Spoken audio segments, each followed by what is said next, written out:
Oke, Selin, Anda seorang muslimah atau Kristen? KTP ku masih muslim. KTP masih muslim. Maksudnya bagaimana ini?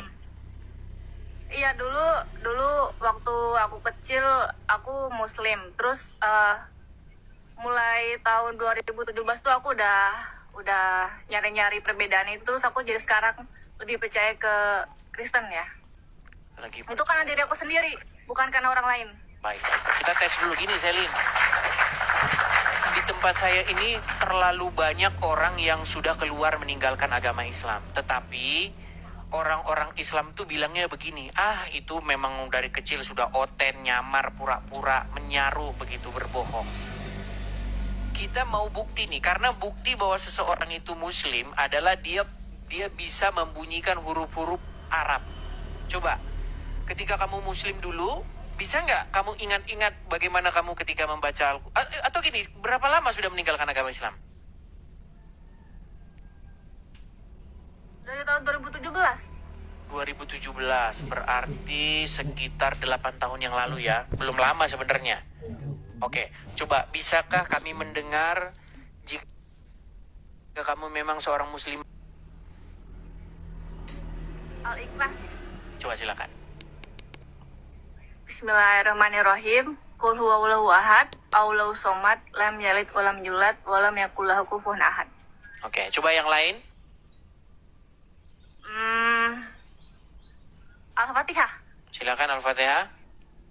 Alhamdulillahirrahmanirrahim. Ar-Rahmanirrahim. Maliki yaumiddin. Iyyaka na'budu wa iyyaka nasta'in. Ihdinas siratal mustaqim. Siratal ladzina an'amta 'alaihim ghairil maghdubi 'alaihim waladdallin. Amin. Silakan. Selin, sampaikan apa jalan ceritanya bagaimana biar kami tahu. Silakan. Dulu tuh waktu aku kecil kan aku sering ditanamkan sama orang tua itu, kamu tuh harus rajin sholat, harus rajin ngaji. Terus kalau misalkan kamu nggak kayak gitu nanti kamu masuk neraka gitu. Terus kalau misalkan ada bude apa saudara nih tiba-tiba nyetel TV, ada yang lagi ibadah tuh di gereja kan suka ada TV tuh channel kayak gitu lagi nyanyi ya. Acara apa itu pada waktu itu? Cara apa ya, kayak di gereja gitu, ada acara tempat tapi ibadahnya di lapangan gitu. Oh, RCTI terus atau aku tuh apa? dilarang. Kenapa? RCTI atau apa? Karena setahu saya satu-satunya TV yang nyiarin ajaran agama Kristen itu kalau nggak salah waktu itu RCTI doang. Aku nggak ingat soalnya itu aku masih kelas 1 SD gitu.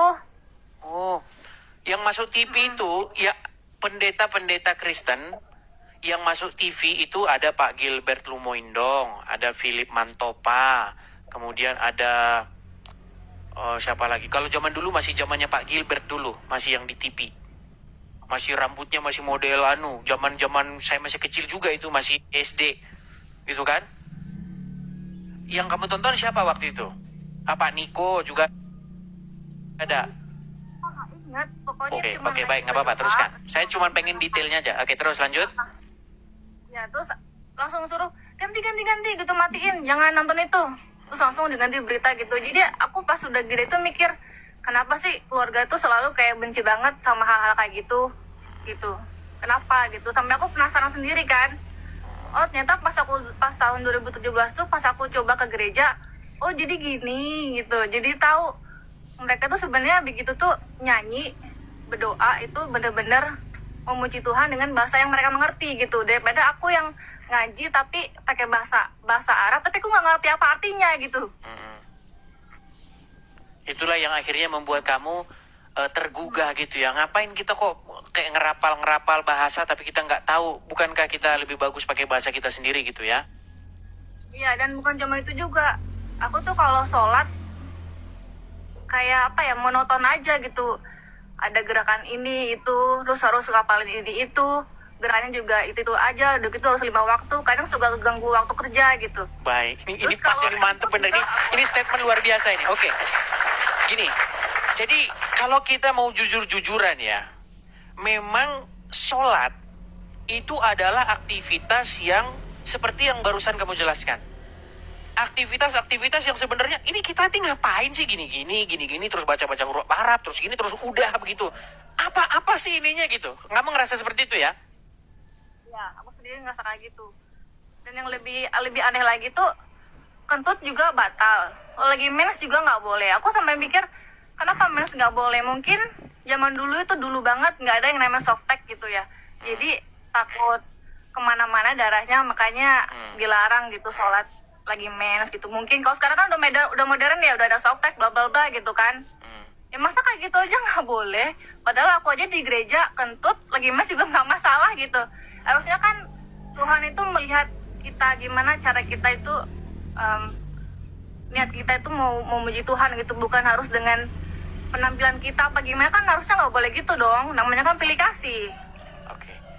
Baik, jadi intinya apa kebiasaan-kebiasaan dalam agama Islam yang hafal-hafalan, terus gerakan-gerakan begini, gerakan begitu, akhirnya membuat kamu itu ngerasa meaningless begitu ya, kayak nggak ada artinya begitu ya? Iya. Oke, hanya ritual-ritual jasmaniah begitu ya? Sering nangis aku tuh kalau sholat, nggak tahu nangisin apa ya, kayak nggak dihibur aja gitu. Tapi pas habis dari gereja itu datang aku disambut shalom gitu, bener-bener kayak keluarga gitu. Ditanyain mau penyembah kitab enggak gitu, terus nyanyi-nyanyi. Oke, kapan itu terjadi? Kapan kamu mulai pindah dari Islam ke Kristen? 2017. 2017. Oke. Makasih Bang Tobias. Jadi setelah itu yang terjadi dari 2017 sampai sekarang bagaimana? Ya beda aja, tapi ya sekarang karena aku mulai beda kepercayaan, teman-temanku juga nggak kayak gimana ya, ada yang nggak setuju, ada yang setuju gitu, kebanyakan sih nggak sejalan. Tapi susah kalau mau maksain mereka untuk ngertiin aku, susah karena mereka juga dari kecil tuh kayaknya mereka ditanamkan begini suci, orang agama Islam tuh suci, jadi susah. Itu memang harus dari diri sendiri gitu, nggak bisa kita ngasih tahu gitu. Oke, baik. Ada sesuatu yang tertanam, pola pikir yang tertanam di dalam pikiran mereka bahwa Islam itu sedemikian rupa, kalau sholat harus bahasa Arab dan lain sebagainya. Iya, baik. Padahal kalau kita membaca Al-Quran, makasih Bang Tobias, makasih Bang. Kalau kita membaca Al-Quran, tidak ada di dalam Al-Quran itu perintah untuk sholat pakai bahasa Arab. Bahkan di dalam Al-Quran, janganlah kamu mendekati sholat dalam keadaan mabuk, hingga kamu mengerti apa yang kamu ucapkan. Begitu. Jadi sholat itu dia harus tahu apa yang dia ucapkan. Kalau dia tidak mengerti apa yang dia ucapkan, dia seperti orang yang mabuk. Kalau orang mabuk itu kan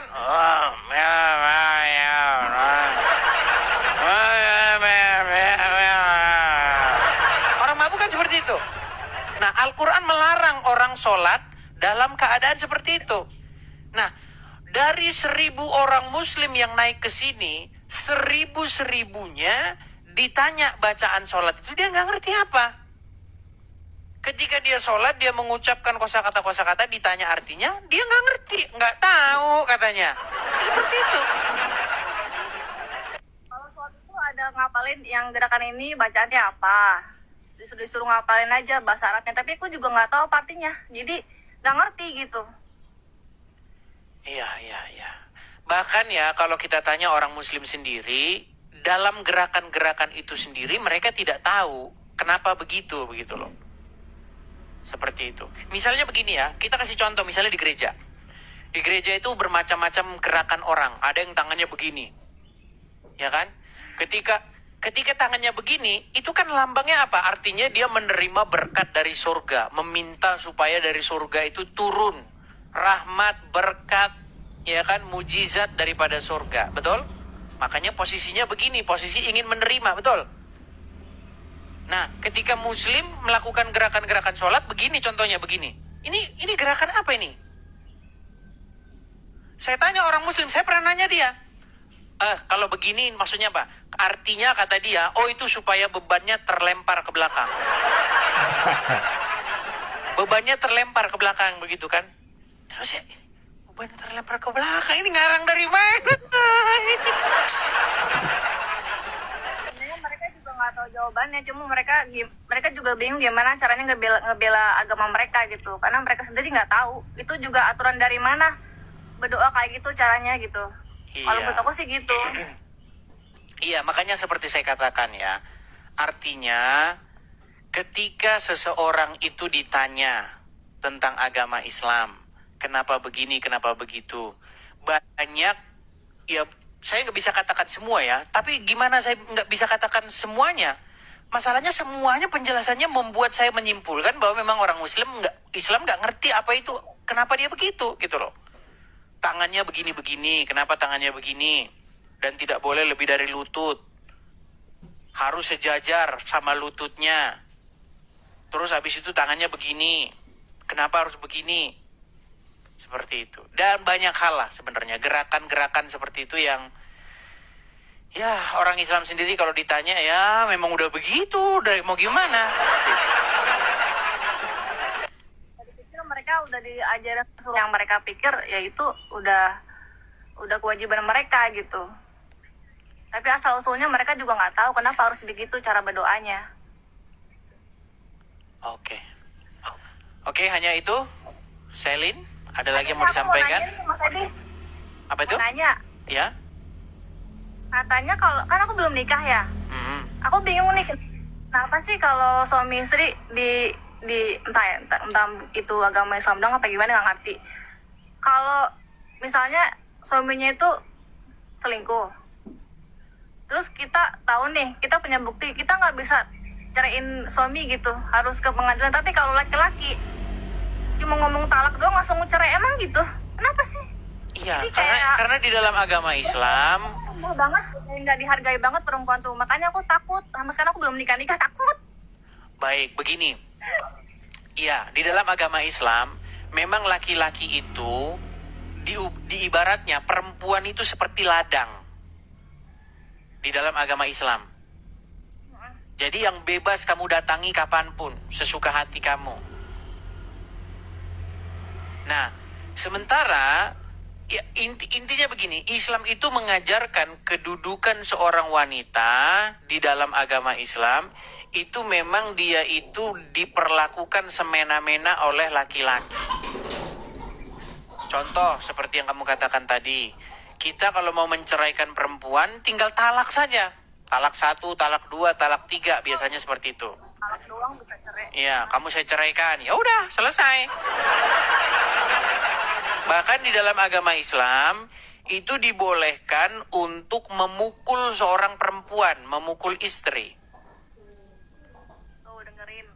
Iya, memang ada itu ayatnya dalam Al-Quran. Boleh perempuan-perempuan yang kamu khawatirkan nusyusnya, maka pisahkan ranjang. Jadi pisah ranjang, kurunglah mereka dalam kamar dan pukullah mereka. Seperti itu. Nah, kalau di dalam agama Kristen, wanita itu adalah seorang penolong yang sepadan dengan laki-laki. Seperti itu. Jadi, perempuan itu penolong laki-laki dan sepadan dengan laki-laki. Dan di dalam sebuah rumah tangga, kalau di dalam ajaran agama Kristen, laki-laki itu diwajibkan untuk mengasihi istrinya. Sebagaimana Kristus juga telah mengasihi jemaat dan telah memberikan nyawanya. Seperti itu. Nah, tidak diperkenankan laki-laki itu untuk berbuat kasar kepada istrinya. Beda dengan ajaran agama Islam. Kalau dalam ajaran Islam, mukul, boleh mukul. Emang boleh. Ajaran Islam itu. Bahkan Muhammad sendiri itu tercatat pernah mukul istrinya. Nah, banyak orang-orang Islam awam itu nggak ngerti ini. Begitu. Nah, makanya di dalam ajaran agama Kristen, pernikahan itu adalah sesuatu yang sakral. Pernikahan itu adalah sesuatu yang memang dilakukan untuk sekali seumur hidup sampai maut memisahkan. Itu yang diajarkan dalam ajaran agama Kristen. Makanya Ini gitu maksudnya. ya, makanya dalam agama Kristen ada yang namanya pranikah. Biasanya sebelum orang menikah itu ada yang namanya pengertian sekolah pranikah dulu. Walaupun bukan sekolah sih namanya, tapi artinya satu pemahaman sebelum seseorang itu masuk ke dalam pernikahan. Seperti itu. Jadi diajarkan begini, konsekuensinya begini. Jadi nggak sembarangan begitu. Itu dalam ajaran agama Kristen. Nah kalau dalam agama Islam ya sah. Gitu. Cerai. Ya beda, memang beda seperti itu. Jadi kalau saya sarankan kepada Selin, kalau memang benar-benar mau menikah, itu betul-betul harus mengerti lawan ini kita calon kita itu seperti apa, supaya nanti tidak menyesal seperti itu. Karena kita udah hati-hati memilih saja, ternyata setelah nikah orangnya lain, gitu. Iya. Seperti itu. Mungkin ada yang mau disampaikan lagi, Selin? Tapi ngomong-ngomong ini pasti kamu sudah banyak sekali nih pasti yang mau melamar kamu nih ya. Kamu pasti dari... Tapi kan nggak gampang, Mas Edis. Iya, betul. Ya, artinya kamu harus bisa menerawang begitu seseorang pria, ya kan? Ini orang ini beres atau enggak begitu. Dan itu makanya perlu yang namanya pengenalan satu sama lain sebelum nikah begitu. Nah, di dalam ajaran agama Islam, Pak Ustadz sering ngomong, di dalam agama Islam tidak boleh pacaran katanya. Gini, di dalam ajaran Kristen, apakah orang Kristen boleh pacaran? Pacaran boleh-boleh saja, yang penting pacaran yang sehat begitu. Nah, kalau dalam agama Islam katanya tidak boleh pacaran, tetapi yang menjadi keheranan, saya pernah berdebat dengan seorang. Pada waktu itu lawan debat saya di Facebook. Waktu itu zaman-zaman masih belum ada TikTok. Dia bilang begini, lihat tuh orang Kristen pacaran. Pacaran kalau sehat nggak masalah. Pacaran yang sehat, ada batas-batasnya, mengenal satu sama lain, mengenal karakter satu sama lain. Nah, kalau dalam agama Islam nggak boleh pacaran, kata dia. Saya bilang, kalau tidak boleh pacaran, kenapa Allah menempatkan Adam bersama dengan wanita padahal belum nikah? Berarti justru inisiasi pacaran itu dari Allah. Nah, itu panjang lebar debat kami pada waktu itu. Nah, karena orang Islam sendiri bingung dia. Apakah Adam dan Hawa itu ketika ditempatkan di Taman Eden itu mereka menikah atau tidak? Sampai sekarang orang Islam nggak ketemu jawabannya. Apakah Adam dan Hawa di dalam Al-Quran itu berzina? Apakah dia memang menikah? Karena tidak ada dalam Al-Quran Allah itu menikahkan Adam dan Hawa. Tapi dalam Bible, ketika Tuhan menciptakan perempuan, ya kan? Apa firman Tuhan? Beranak cuculah dan berkembang biaklah dan penuhilah bumi. Jadi beranak cuculah, berkembang biaklah, itu perintah Tuhan. Nah, di dalam Al-Quran, nampaknya, karena orang Muslim juga kebingungan, Adam dan Hawa itu berzina di dalam Al-Quran itu. Makanya kesimpulannya memang, ya nanti kalau saya ngomong penistaan agama itu, ya intinya ya si Juma itu ya anak zina. Gitu. Seperti itu. Juma, Nandar, dan kawan-kawan, menurut Al-Quran mereka itu adalah anak-anak zina. Karena Adam dan Hawa dalam Al-Quran tidak pernah nikah alias berzina.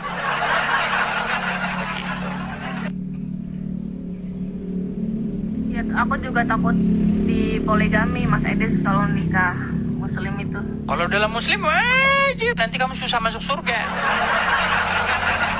Kalau dalam agama Islam, istri yang mengizinkan suaminya kawin lagi, maka pintu surga akan dibuka selebar-lebarnya. Bagi muslim-muslim yang cerdas, itu akal-akalanmu aja itu. Itu bagi muslimah yang sudah mulai berpikir seperti itu. Ya waktu itu juga aku mau cerita nih Mas Edis ya. Silakan. Kan aku punya kenalan tuh, Mm-mm. temen sih. Ya. Temen kok, tapi dia tuh udah punya istri. Nah, terus beberapa kali ketemu sama teman-teman, terus tiba-tiba dia nawarin gini, kamu mau nggak nikah sama aku tapi jadi yang kedua. Hah, kamu kan udah punya istri, aku bilang gitu.